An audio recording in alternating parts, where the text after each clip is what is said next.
Magandang umaga sa lahat. Meron po akong magbahagi ng tungkol sa aking sarili. So, una sa lahat, ako nga pala si Ja Arcular at ako ay 15 taon na dito sa mundo. At kumpleto pa yung pamilya ko. May 5 akong kapatid, 2 babae at 3 lalaki. Ang trabaho ng tatay ko ay karpintero. Ang trabaho ng nanay ko ay isa siyang housewife. Hindi, sa relasyon namin ng pamilya ko, hindi kami gaano ka-close. Pero nakakapag-usap naman kami kapag kami ay nagtitipon.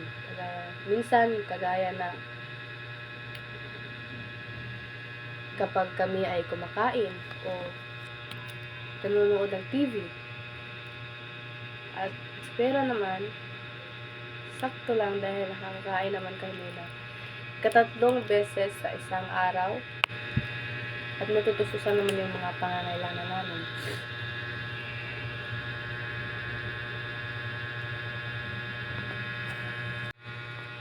Ang natutunan at naiintindihan ko naman kapag ako ay pinapagalitan ay hindi ko na uulitin dahil alam ko naman na nag-aalala sila sa atin at para sa ikabubuti ko lang naman yun. At ang mga bagay na ginagawa ko kapag ako ay pinapagalitan ay hindi ako nakikipag-usap sa kanila na ilang oras dahil nanlalambot ang puso ko. May mga matitinding salita rin akong natatanggap sa kanila.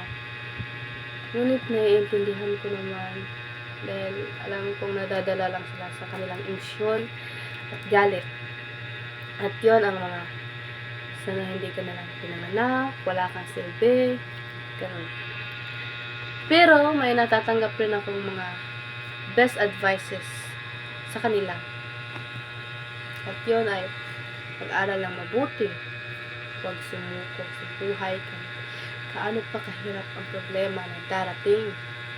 At okay lang na matalo dahil hindi sa lahat ng oras ay panalo tayo sa ating buhay. At dahil doon mas nagaganahan pa akong mag-aral lang mabuti at magpursige sa buhay. Yun lang. Dito na magtatapos ang aking video. So, maraming salamat sa panonood. Thank you. Bye-bye!